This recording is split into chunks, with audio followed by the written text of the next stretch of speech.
Chapter 3. Ren woke up to the sound of his alarm clock that didn't ring when he dreamt. It was synced to the health bracelet he wore every night, and with the last update, this function was added by recording the rapid eye movement of a sleeping person. Only 5 minutes after the REM stopped, the sleep would be interrupted. The result was a guaranteed phenomenal start to a productive day, rested, awake, and full of energy. He threw the blanket over to the empty side of the Alaskan king-sized bed where Miremba had slept and sat up.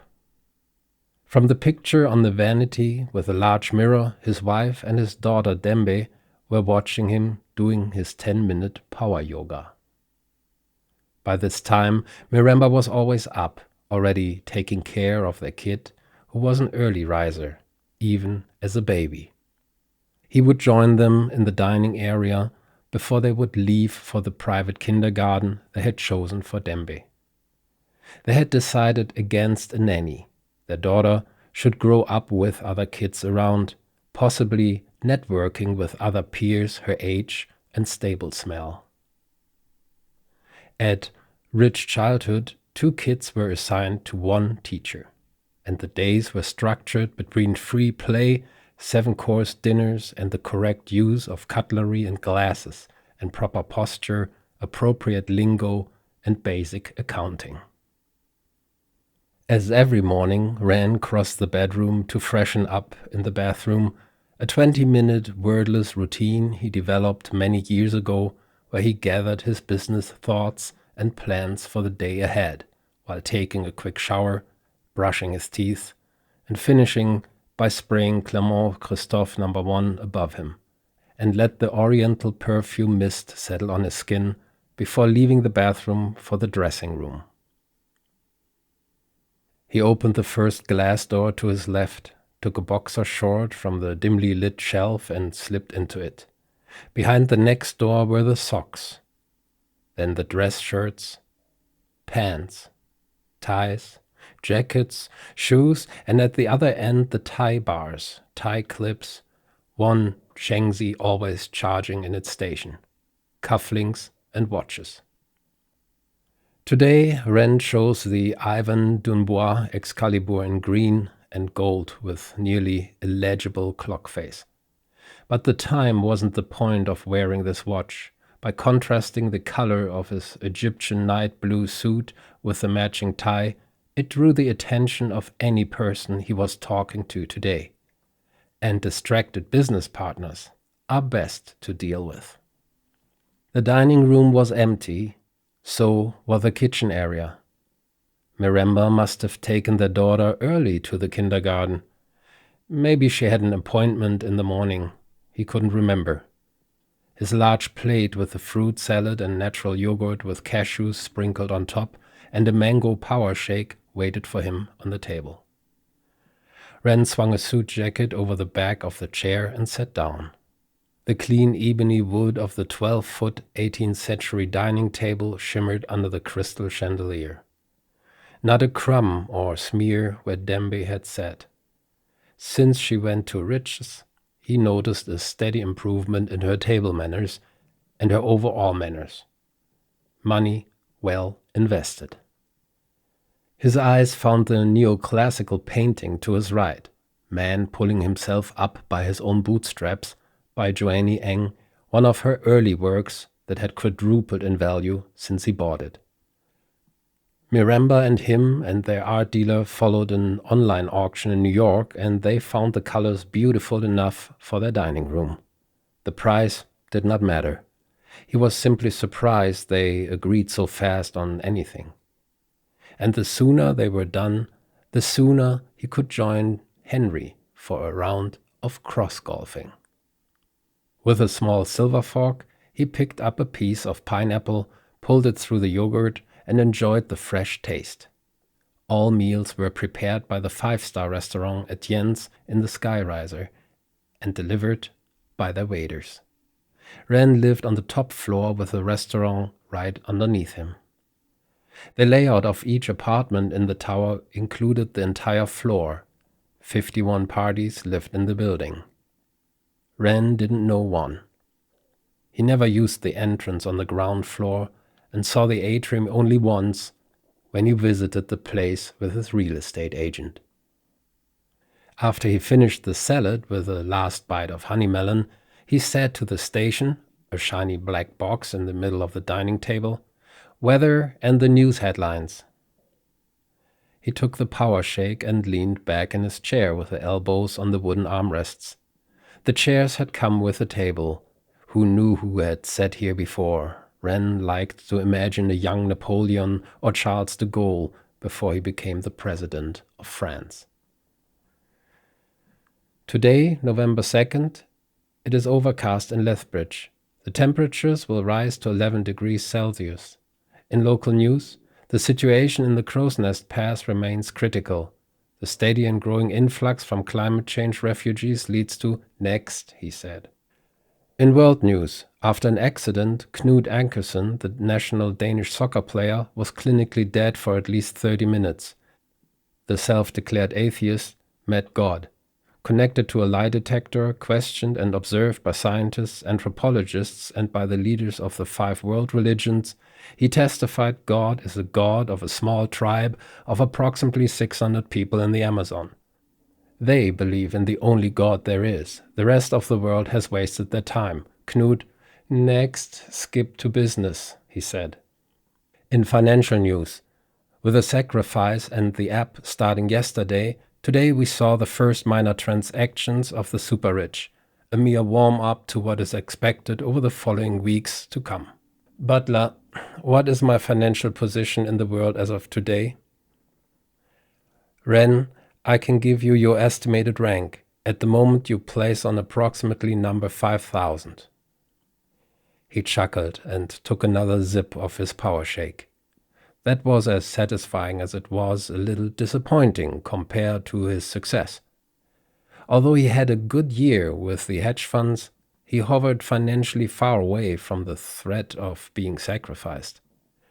The rich ahead of him would have to really dole out their fortunes before he would get into serious donation trouble. Sure, he would have to shift some of his assets to his wife's family members, but it all would stay in the family, and they would give it back after the sacrifice was done. That's what they did the last years.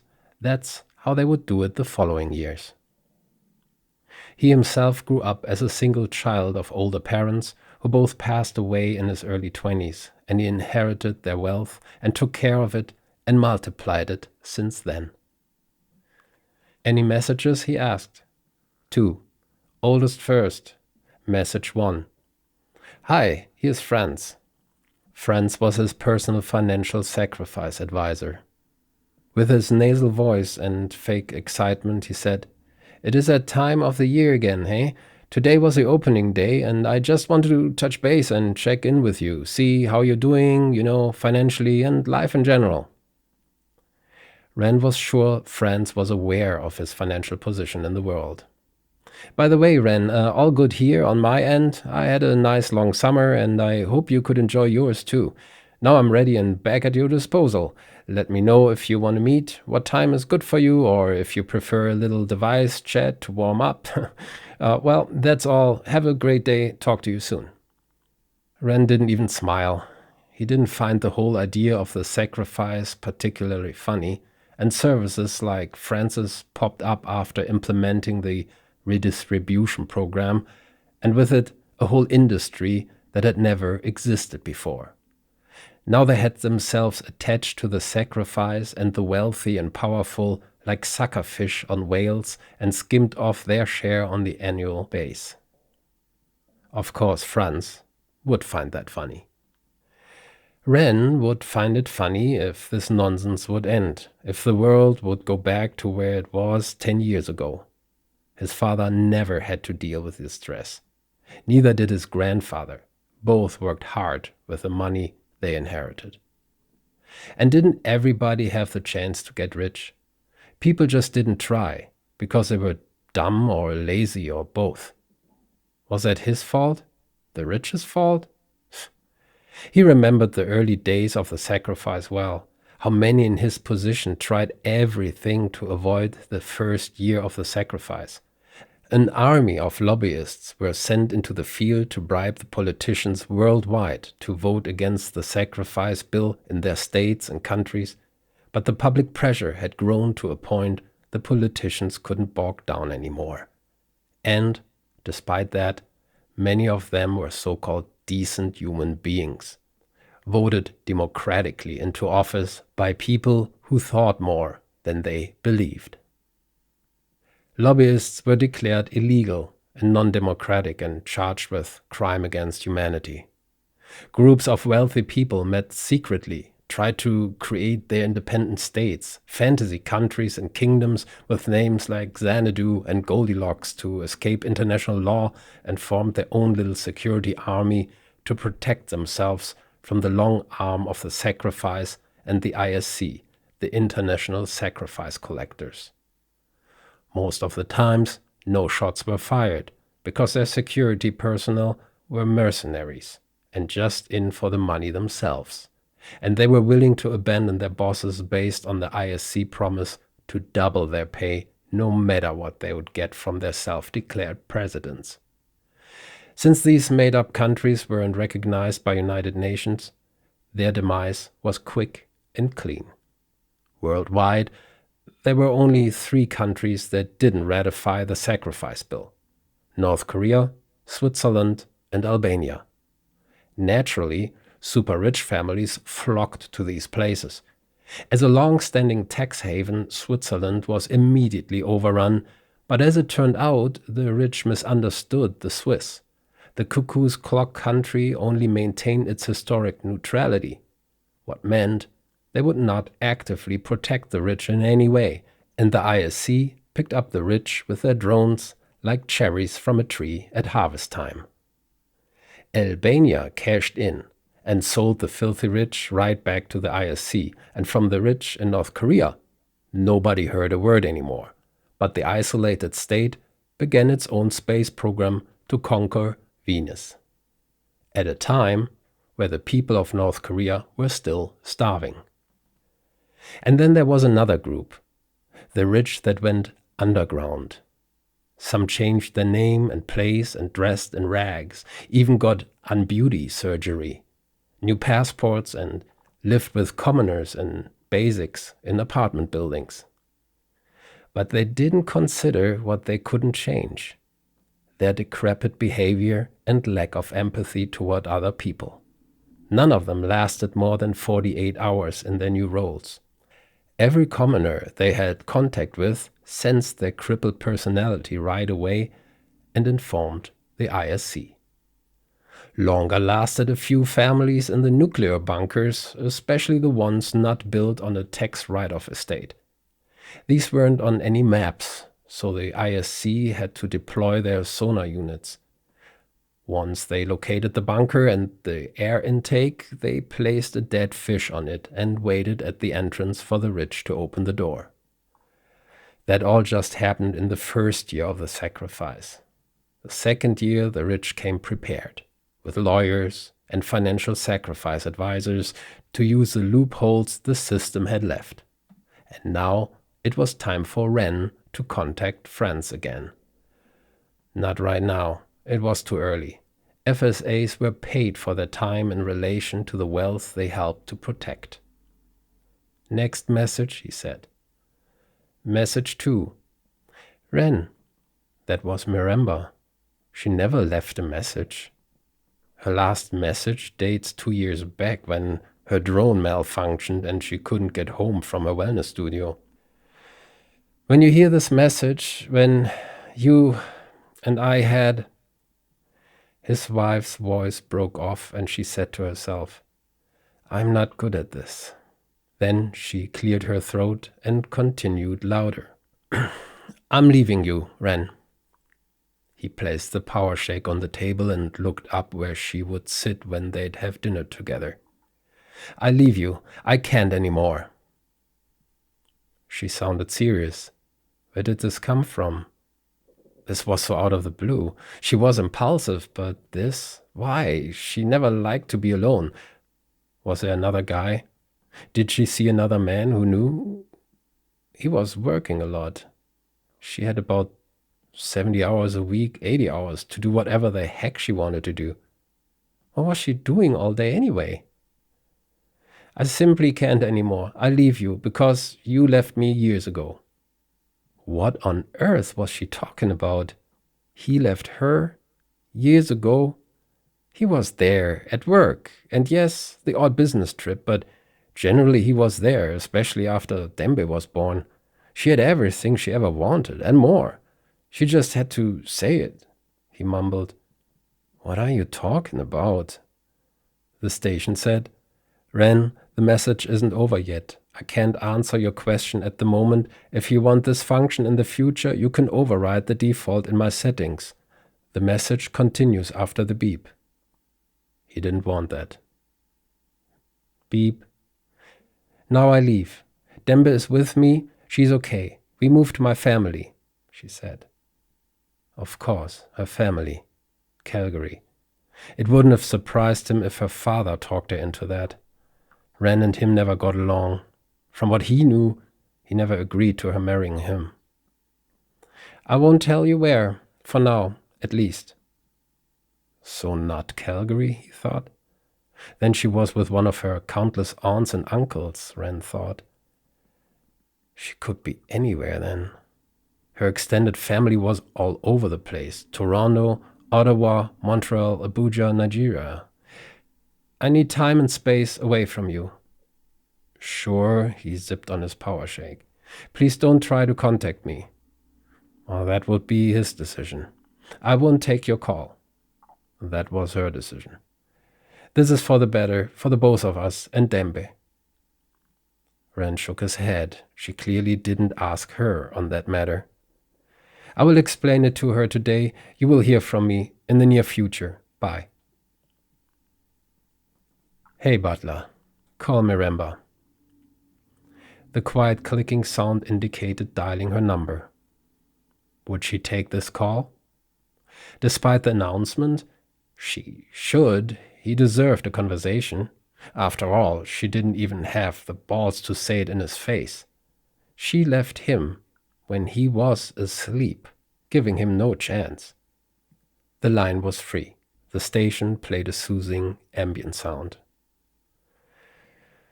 She wanted to give him no chance. Fait accompli. That's what that was. As if Ren was a nobody. Although he had always treated her well. Arguments were normal in a marriage.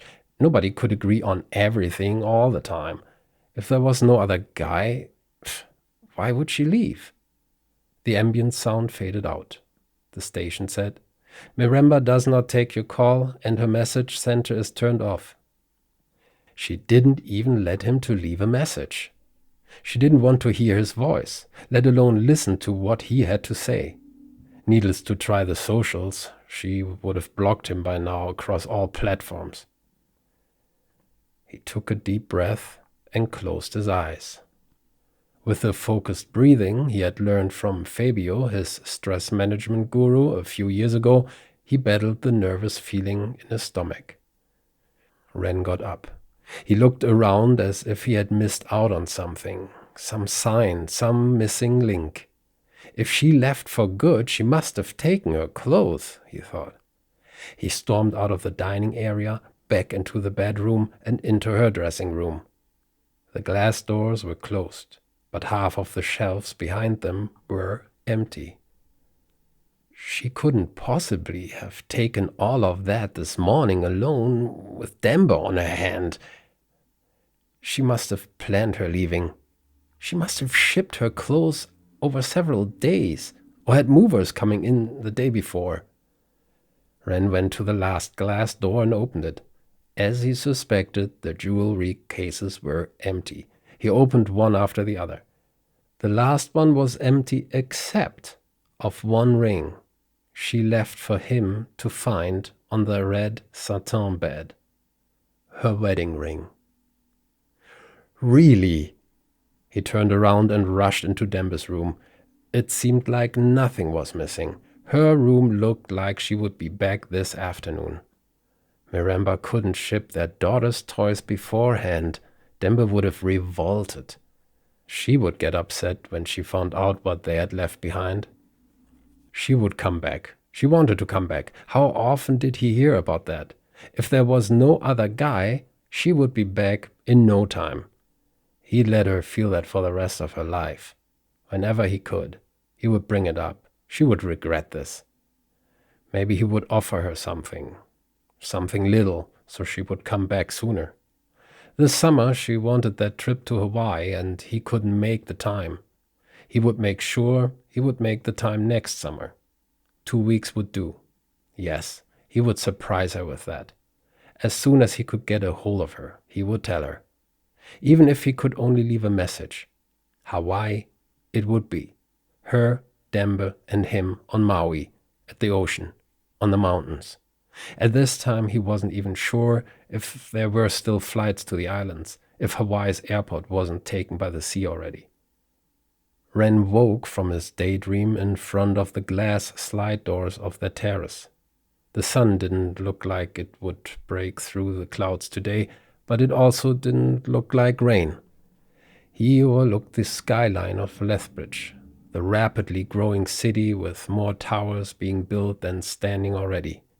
Uncountable cranes populating the ever-growing downtown area like geeky steampunk birds with long necks surrounded by construction drones hovering dangerously close to the buildings. A city full of dreams and promises. And all the new buildings wanted to be as close as possible to the highest tower in town, where the most money was made, where dreams came true, in his Wren Tower. With Miranda gone, that changed everything. He would need to contact friends ASAP. He couldn't trust her family with their assets anymore. My assets, he corrected himself.